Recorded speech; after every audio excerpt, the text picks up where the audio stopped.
By adding Pro to the name of their tablet lines, Samsung was making one thing clear: they're not messing around. All of the Pro line of tablets come with great power and uncompromising performance, and the smallest of the bunch just might be the best mid-sized tablet around. Hey, it's Josh Vergara from Android Authority. What's going on, everybody? And this is the Samsung Galaxy Tab Pro 8.4.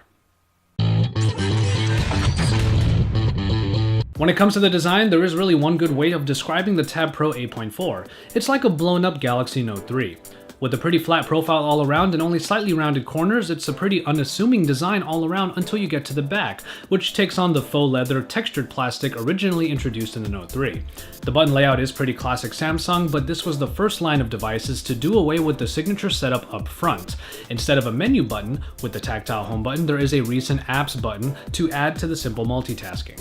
Power button and volume rockers are on the right side when looking in portrait, and on the opposite side you can find the micro SD card slot. As far as the handling goes, this is really one nice and nimble device. Coming in at 331 grams, it's really light, and the thickness is only 7.2 inches right here. And also, as you can see in my hand right now, the flat sides and the rather thin profile, the more narrow and slender profile, allow it to be easily grippable in one hand. Primarily at the top and bottom of the screen are nicely sized bezels that do help with landscape handling. But with the capacitive keys so close to the edge of the bottom of the device, you might accidentally trigger those buttons. But overall, we're looking at a device that isn't at all flashy in design, is very Samsung in its look, but when you get underneath the surface, you find that it holds a lot of power. The 8.4-inch super clear LCD is the smallest of the Pro line, but comes with the same amount of power. The super high 2560 by 1600 resolution that makes for one of the highest resolution to size ratios on any tablet. With a pixel density of 359 ppi, and also considering the distance away this tablet might stay from your face, this is indeed a very sharp display and provides a great experience. Samsung proves its prowess once again with a screen that really exudes its colors well and provides wonderful viewing angles on top. Now, you might argue that a lot of content isn't necessarily made for such a high resolution, but that's still not going to stop you from enjoying all of the media you might throw at it. Everything from YouTube videos to Netflix to even games like my current obsession, Riptide GP2, which looks great and performs wonderfully without any issues. And the lack of hiccups even during heavy gaming is due to the uncompromising power package inside. The Snapdragon 800 clocked in at 2.3 GHz and the Adreno 330 provide a snappy experience all around. It can be argued that TouchWiz, even this slightly updated version of it, still has its issues with speed and sometimes the stutters. But I will say that it is a little bit more noticeable here than on other devices, at least to me, but I believe it's because of the super high resolution that this tablet has to consistently pump out. Even then, however, it's not hard to get anything done on this tablet, and even in more intense tasks like using the multi-window, there is little to complain about when you have a powerful slate like this. Now, hardware takes on a media motif first, as we mentioned the micro SD card slot that can bolster the already built-in 16 or 32 gigabytes of storage, and that's always a big plus for people who love their media. Now, there are dual speakers found on the bottom of the tablet right here, and they do perform pretty well, but for a tablet that has this much uncompromising power, it would have liked maybe a little bit richer sound. What I will say though is that it gets really loud, and if you are sharing your media on this tablet with anybody else, they will be able to hear everything coming out of it very easily. Samsung does love to add in as much as they can, as you do get the usual bevy of connections with Wi-Fi, Bluetooth, and GPS, along with an IR blaster for the Watch On application. Now, as far as power goes, you do get a 4800 mAh unit inside of here that powers it for a decent amount of time. I say decent because even though the Snapdragon 800 is supposed to be a bit of a power sipper, the resolution definitely evens it out, gulping up the power and giving you maybe a day to a day and a half worth of heavy usage. An 8 megapixel shooter on the back of the Tab Pro 8.4 provides a decent experience, but falls in line with pretty much any other tablet camera.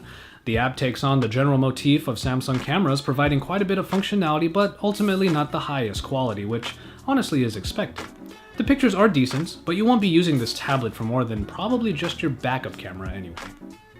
The updated version of TouchWiz comes with the new tiled interface called the Magazine UX. Especially on the larger tablets, it really takes advantage of the screen real estate, but still works very well on the smaller 8.4-inch screen. The best way to describe the Magazine UX is it's like a stretched out Flipboard, literally as it is a front end to what you would basically find in the Flipboard app.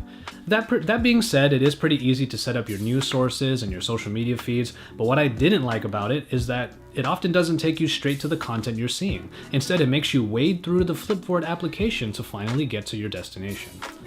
Ultimately, though, it is a nice addition that allows for quick and easy glances at what you probably want to see, but the list of widgets in the Magazine UX is still rather limited, and the app controllers are basically for just the Samsung-specific apps, so if you were looking for an easy way of looking at your Gmail or controlling Google Play Music, you're not going to get it here. Other than that, however, TouchWiz is still TouchWiz. With the colorful motif, even the new move to circular buttons in the power widget actually doesn't really change things all that much. It's still rather bloated and maybe uber colorful, and in the end it still looks like the TouchWiz we all know or maybe love or hate. Functionality like the multi-window does continue to set this UI apart from the others, but if you were looking for a big change in the Pro line, you probably didn't get it here. As this is called a Pro tablet, you are going to be paying a premium price for it. All of the power and the wonderful resolution in the screen will come in at $400, making this a pretty expensive tablet at its size, but for some of you out there, it might make sense to pay that much for this much power. And so, there you have it. The Galaxy Tab Pro 8.4 provides all the power the Pro name suggests, while keeping it all in a manageable size. While the tablet will let you get a lot of work done, it's an absolute blast to use for fun and games, making this the all-purpose device for tablet lovers. The size makes it a shoo-in for ebook reading, for example, while the nimble weight and size will keep it as portable as it can possibly get. Yes, you do pay quite a bit for the Galaxy Tab 8.4, but if you need your tablet to do pretty much everything short of taking phone calls, then perhaps the price is right for you. And as always, thank you guys very much for watching, and I hope you enjoyed this review of the Samsung Galaxy Tab Pro 8.4. It is one hell of a tablet, and it does almost stand alone with its sheer power and its super high resolution in the tablet space. However, you do pay a pretty hefty price point for it, and all of the updates that Samsung put into it may or may not be enough to justify that.